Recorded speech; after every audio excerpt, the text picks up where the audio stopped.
ರಾಜ್ಯದಲ್ಲಿ 3 ಕ್ಷೇತ್ರಗಳ by election ಮತದಾನ ಪ್ರಕ್ರಿಯೆ ಬಿರುಸಿನಿಂದ ಸಾಗಿದೆ. ಅದಕ್ಕೆ ಸಂಬಂಧಪಟ್ಟಂತಹ ಮಾಹಿತಿಯನ್ನು ಕೊಡ್ತಾ ಹೋಗ್ತೀನಿ. ಆದರೆ ಅದಕ್ಕೂ ಮುನ್ನ ದೇಶಾದ್ಯಂತ ಆರೋಪಿಗಳ ಮನೆಯ ಮೇಲೆ ಬುಲ್ಡೋಸರ್ ಹತ್ತಿಸುವಂತಹ ಕ್ರಮಕ್ಕೆ ಸುಪ್ರೀಂ ಕೋರ್ಟ್ ತಡೆ ನೀಡಿದೆ. ಯುಪಿ ಸಿಎಂ ಯೋಗಿ ಬುಲ್ಡೋಸರ್ ಅಸ್ತ್ರಕ್ಕೆ ಸುಪ್ರೀಂ ಕೋರ್ಟ್ ಬ್ರೇಕ್ ಅನ್ನು ಹಾಕಿದೆ.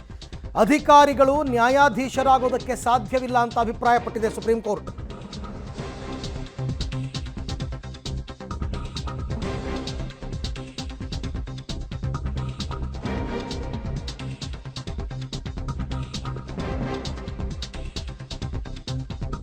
ಒಂದು ವೇಳೆ ಕಟ್ಟಡ ಏನಾದರೂ ಅನಧಿಕೃತವಾಗಿದ್ದರೆ 15 ದಿನಗಳ ಮುಂಚೆ ನೋಟಿಸನ್ನು ಕೊಡಬೇಕು ಮಾಲೀಕರಿಗೆ.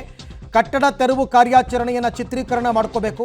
ಮನೆ ನೆಲಸಮ ಮಾಡಿದ್ರೆ ಮೂಲಭೂತ ಹಕ್ಕನ್ನು ಕಸಿದುಕೊಂಡಂತೆ ಅಂತ ಯೋಗಿ ಆದಿತ್ಯನಾಥ್ ಸರ್ಕಾರಕ್ಕೆ ಸುಪ್ರೀಂ ಕೋರ್ಟ್ ಚಾಟಿಯನ್ನು ಬೀಸಿದೆ. ಬುಲ್ಡೋಸರ್ ಕ್ರಮಕ್ಕೆ ಬ್ರೇಕ್ ಹಾಕುವಂತೆ ಕೋರಿ ಸುಪ್ರೀಂ ಕೋರ್ಟ್ಗೆ ಅರ್ಜಿಯನ್ನು ಸಲ್ಲಿಸಲಾಗಿತ್ತು. ಇವತ್ತು ನ್ಯಾಯಮೂರ್ತಿ BR ಗವಾಯಿ ನೇತೃತ್ವದ ದ್ವಿಸದಸ್ಯ ಪೀಠ ಈಗ ಮಾರ್ಗಸೂಚಿಯನ್ನು ಪ್ರಕಟ ಮಾಡಿ ಆದೇಶವನ್ನು ಹೊರಡಿಸಿದೆ. ಸಂವಿಧಾನದ 300A ವಿಧಿಯು ಕಾನೂನಿನ ಅಧಿಕಾರದಿಂದ ಹೊರತುಪಡಿಸಿ ಯಾವುದೇ ವ್ಯಕ್ತಿ ತನ್ನ ಆಸ್ತಿಯಿಂದ ವಂಚಿತನಾಗಬಾರದು ಅಂತ ಅಭಿಪ್ರಾಯಪಟ್ಟಿದೆ. ದೇಶದಲ್ಲಿ ಬುಲ್ಡೋಸರ್ ಕಾರ್ಯಾಚರಣೆಗೆ ತಡೆ ನೀಡಿ ಇಂದು ಮಹತ್ವದ ತೀರ್ಪನ್ನು ಪ್ರಕಟಿಸಿದೆ. ಕಾರ್ಯಾಂಗ ಏಕಪಕ್ಷೀಯ ನಿರ್ಧಾರವು ತಪ್ಪು ಅಂತ ಹೇಳಿದೆ ಸರ್ವೋಚ್ಚ ನ್ಯಾಯಾಲಯ. ಆರೋಪಿಗಳ ಮನೆಗಳನ್ನು ನೆಲಸಮ ಮಾಡುವಂತಿಲ್ಲ ಅಂತ ಹೇಳಿದೆ. ಬುಲ್ಡೋಸರ್ ಕ್ರಮ ಅಧಿಕಾರದ ಹಂಚಿಕೆಗೆ ವಿರುದ್ಧವಾಗಿದೆ. ಒಬ್ಬ ವ್ಯಕ್ತಿಯನ್ನು ಅಪರಾಧಿ ಅಂತ ಘೋಷಿಸೋದಕ್ಕೆ ಅಧಿಕಾರಿಗಳಿಗೆ ಸಾಧ್ಯವಿಲ್ಲ. ನ್ಯಾಯಾಲಯ ಇರೋದು ಯಾತಕ್ಕೆ? ಅವರು ಅಪರಾಧಿನ ಅಲ್ವಾ ಅದನ್ನು ಹೇಳ್ತಕ್ಕಂಥ ಕೆಲಸ ನಾವು ಮಾಡ್ತೀವಿ. ವಿಚಾರಣೆಯನ್ನೇ ಮಾಡದೆ ನೀವು ಬುಲ್ಡೋಸರ್ ಹತ್ತಿಸ್ತಕ್ಕಂಥದ್ದು ಸರಿಯಲ್ಲ. ಒಬ್ಬ ವ್ಯಕ್ತಿಯನ್ನು ಅಪರಾಧಿ ಅಂತ ಅಧಿಕಾರಿಗಳು ಘೋಷಿಸೋದಕ್ಕೆ ಸಾಧ್ಯವಿಲ್ಲ ಅಂತ ಇವತ್ತು ಸುಪ್ರೀಂ ಕೋರ್ಟ್ ಅಭಿಪ್ರಾಯಪಟ್ಟಿದೆ. ಅಧಿಕಾರಿಗಳಿಂದ ಹೆಂಗೆ ಈವನ್ ಪೊಲೀಸರು ಕೂಡ ನೀನು ಅಪರಾಧಿ ಅಂತ ಹೇಳಕ್ಕೆ ಬರಲ್ಲ. ಪೊಲೀಸರು ತನಿಖೆ ಮಾಡಿಸಿ ಕೋರ್ಟ್ ಹೇಳಬೇಕು. ಕ್ರಿಮಿನಲ್ ಆರೋಪಿಗಳ ಆಸ್ತಿ ನಾಶವನ್ನು ಮಾಡುವಂತಿಲ್ಲ. ಈಗ ಮೊನ್ನೆ ತಾನೇ ಒಂದು ಪ್ರಕರಣ ನಡೀತು. ಒಬ್ಬ ಮೇಜರ್ ರಾಬರಿ ಗ್ಯಾಂಗ್ ಬೆಂಗಳೂರಿನಲ್ಲೂ ಬೇಕಾಗಿದ್ದವನು ಅವನು ಹೋಗ್ಬಿಟ್ಟು ಉತ್ತರ ಪ್ರದೇಶದಲ್ಲಿ ತಲೆಮರೆಸ್ಕೊಂಡಿದ್ದ. ಅವ್ರ ಮನೆಯನ್ನು ಬುಲ್ಡೋಸರ್ ಹತ್ತಿಸಿ ನೆಲಸಮ ಮಾಡಿದ್ರು. ಅಧಿಕಾರಿಗಳು ನ್ಯಾಯಾಧೀಶರಾಗೋದಕ್ಕೆ ಸಾಧ್ಯವಿಲ್ಲ ಅಂತ ಸುಪ್ರೀಂ ಕೋರ್ಟ್ ಹೇಳಿದೆ. ಅಧಿಕಾರಿಗಳು ಯಾವುದೇ ಕಾರಣಕ್ಕೆ ನ್ಯಾಯಾಧೀಶರಾಗೋ ಸಾಧ್ಯ ಇಲ್ಲ. ಪೊಲೀಸರಾಗಿರಲಿ, ಜಿಲ್ಲಾಧಿಕಾರಿಯಾಗಿರಲಿ, ಯಾರೇ ಆಗಿರಲಿ, ಆಸ್ತಿ ನಾಶಕ್ಕೂ ಮುನ್ನ 15 ದಿನ ಮೊದಲೇ ನೋಟಿಸನ್ನು ಕೊಡಬೇಕು. ಅದು ಅಕ್ರಮವಾಗಿದ್ದರೆ ಆಸ್ತಿ ನಾಶ ಮಾಡೋದಕ್ಕೂ ಮುನ್ನ 15 ದಿನ ಮೊದಲೇ ಮಾಲೀಕರಿಗೆ ನೀವು ನೋಟಿಸನ್ನು ಕೊಡಿ. ಆ ನೋಟಿಸ್ನಲ್ಲಿ ಏನೆಲ್ಲ ಅಂಶಗಳಿರಬೇಕು ಅಂತಕ್ಕಂಥದ್ದನ್ನು ಕೂಡ ಸುಪ್ರೀಂ ಕೋರ್ಟ್ ಹೇಳುತ್ತೆ. ಸುಮ್ಮನೆ ನೋಟಿಸ್ ಕೊಟ್ಬಿಟ್ಟು ಕೆಡವು ಬಿಡೋದಲ್ಲ. ನೀವು ಫಸ್ಟು 15 ದಿನ ಮೊದಲು ಮನೆಯ ಮಾಲೀಕರಿಗೆ ಒಂದು ನೋಟಿಸನ್ನು ಕೊಡಿ. ಏಕಾಏಕಿ ಬೆಳಗ್ಗೆ ಹೋಗ್ಬಿಟ್ಟು ಡೆಮಾಲಿಷನ್ ಮಾಡಿ ಬಂದ್ಬಿಡೋದಲ್ಲ. ಆ ಕೆಲಸ ಆಗಬೇಕು ನಿಮ್ಮಿಂದ. ಆಸ್ತಿ ನಾಶಕ್ಕೂ ಮುನ್ನ 15 ದಿನ ಮೊದಲೇ ನೋಟಿಸನ್ನು ನೀವು ಕೊಡಬೇಕು ಮನೆಯ ಮಾಲೀಕರಿಗೆ. ಆತ ಕ್ರಿಮಿನಲ್ ಅಪರಾಧಿಯಾಗಿದ್ದರೂ ಪರವಾಗಿಲ್ಲ, ವಿಚಾರಣೆಯನ್ನು ಕೋರ್ಟ್ ನೋಡ್ಕೊಳ್ಳುತ್ತೆ. ಅವನ ಅಪರಾಧಿನ ಅಲ್ವಾ ಅಂತ ಕೋರ್ಟ್ ಹೇಳುತ್ತೆ. ಒಬ್ಬ ವ್ಯಕ್ತಿಯನ್ನು ಅಪರಾಧಿ ಅಂತ ಅಧಿಕಾರಿಗಳು ಘೋಷಿಸೋದಕ್ಕೆ ಸಾಧ್ಯವಿಲ್ಲ ಅಂತ ಸುಪ್ರೀಂ ಕೋರ್ಟ್ ಹೇಳುತ್ತೆ. ಇದು ನ್ಯಾಯಸಮ್ಮತ ಕೂಡ. ನೋಟಿಸ್ ಕೊಡದೆ ಯಾವುದೇ ಆಸ್ತಿಯನ್ನು ನೆಲಸಮ ಮಾಡಬಾರ್ದು. ಯಾವುದೇ ಆಸ್ತಿ ಆಗಿರಲಿ, ಯಾವನೇ ಆರೋಪಿ ಆಗಿರಲಿ, ಅವನ ಮನೆಯನ್ನು ನೀವು ಡೆಮಾಲಿಷನ್ ಮಾಡೋದಕ್ಕೆ ನಿಮಗೆ ಯಾವುದೇ ಹಕ್ಕಿಲ್ಲ ಅಂತ ಹೇಳುತ್ತೆ. ನೋಂದಾಯಿತ ಅಂಚೆಯ ಮೂಲಕ ಮಾಲೀಕರಿಗೆ ನೋಟಿಸನ್ನು ನೀಡಬೇಕು. ಮೊದಲು ನೋಂದಾಯಿತ ಅಂಚೆಯ ಮೂಲಕ ನೀವು ನೋಟಿಸನ್ನು ಮಾಲೀಕರಿಗೆ ಕೊಡಬೇಕಾಗತ್ತೆ. ಥ್ರೂ ಪೋಸ್ಟ್ ಕಳಿಸ್ಬೇಕಾಗತ್ತೆ. ಕಟ್ಟಡ ಅನಧಿಕೃತವಾಗಿದ್ದರೆ, ಐ ರಿಪೀಟ್, ಇದು ಬಹಳ ಇಂಪಾರ್ಟೆಂಟು.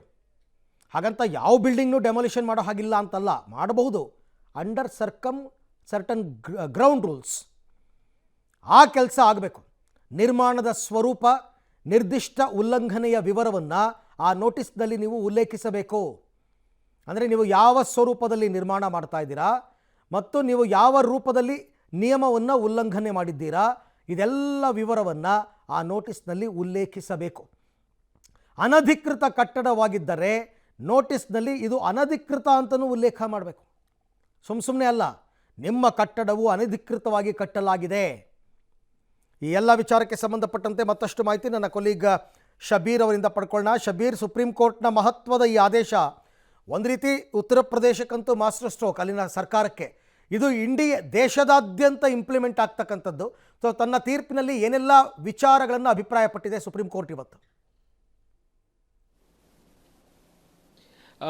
ಅರವಿಂದ್, ಮುಖ್ಯವಾಗಿ ಉತ್ತರ ಪ್ರದೇಶ ಮಾತ್ರವಲ್ಲದೆ ಉತ್ತರ ಪ್ರದೇಶ ಆಗಿರ್ಬೋದು, ಮಧ್ಯಪ್ರದೇಶ, ಅಸ್ಸಾಂ, ಬಹುತೇಕ ಸ್ವಲ್ಪ ಬಿಜೆಪಿ ಆಡಳಿತ ಇರುವಂಥ ರಾಜ್ಯಗಳಲ್ಲಿ ಬುಲ್ಡೋಜರ್ ನ್ಯಾಯದ ಹೆಸರಿನಲ್ಲಿ ಈ ಕಾರ್ಯಾಚರಣೆಗಳು ಹೆಚ್ಚಾಗಿದ್ವು. ಹೀಗಾಗಿ ಈ ಒಂದು ಕಾರ್ಯಾಚರಣೆಯ ವಿರುದ್ಧ ಸುಪ್ರೀಂ ಕೋರ್ಟ್ಗೆ ಕೆಲವು ಅರ್ಜಿಗಳನ್ನು ಸಲ್ಲಿಸಲಾಗಿತ್ತು.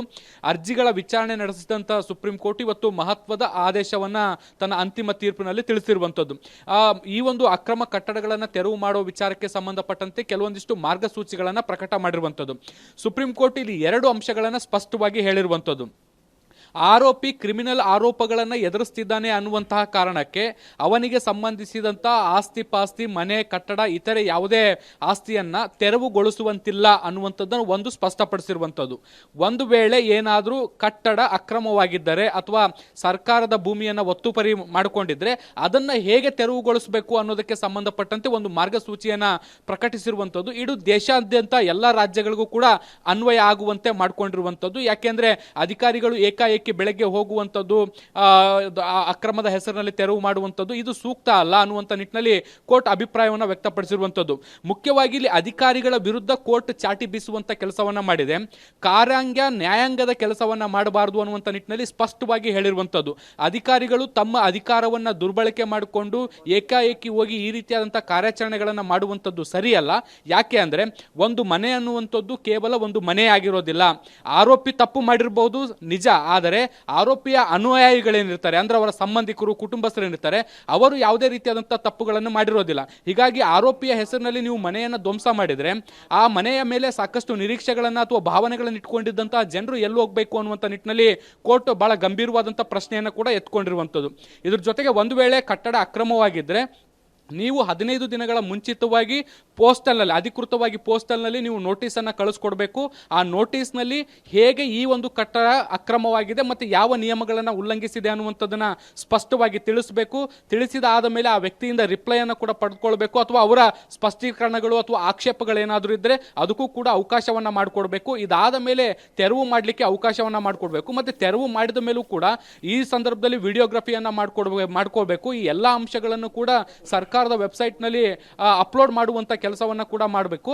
ಯಾವುದೇ ಕಾರಣಕ್ಕೂ ಕೂಡ ನೋಟಿಸನ್ನು ಕೊಡದೆ, ಆಕ್ಷೇಪಗಳನ್ನು ಪಡೆಯದೆ ಏಕಾಏಕಿ ಹೋಗಿ ಕಟ್ಟಡಗಳನ್ನು ತೆರವು ಮಾಡುವಂತಿಲ್ಲ ಅನ್ನುವಂಥದ್ದು ಒಂದು ಸ್ಪಷ್ಟಪಡಿಸಿದರೆ, ಮತ್ತೊಂದು ಕಡೆ ಕ್ರಿಮಿನಲ್ ಆರೋಪವನ್ನು ಎದುರಿಸ್ತಿದ್ದಾರೆ ಅನ್ನುವಂಥ ಕಾರಣಕ್ಕೆ ಕಟ್ಟಡವನ್ನು ಧ್ವಂಸ ಮಾಡುವಂಥದ್ದನ್ನು ಕೂಡಲೇ ನಿಲ್ಲಿಸಬೇಕು ಅನ್ನುವಂಥ ಎಚ್ಚರಿಕೆಯನ್ನು ಕೂಡ ಇವತ್ತು ಸುಪ್ರೀಂ ಕೋರ್ಟ್ ಅಧಿಕಾರಿಗಳಿಗೆ ಕೊಟ್ಟಿದೆ. Arvind, okay, thank you Shabbir, ತಮ್ಮೆಲ್ಲ ಮಾಹಿತಿಗೆ ಧನ್ಯವಾದ. ಸೊ ಒಟ್ಟಾರೆ ಇದು ದೇಶಾದ್ಯಂತ ಇಂಪ್ಲಿಮೆಂಟ್ ಆಗಬೇಕು, ಜೊತೆಗೆ ಕಾರ್ಯಾಂಗ ನ್ಯಾಯಾಂಗದ ರೂಪದಲ್ಲಿ ಕೆಲಸ ಮಾಡಬಾರ್ದು, ಅಧಿಕಾರಿಗಳು ನ್ಯಾಯಾಧೀಶರಾಗಬಾರ್ದು.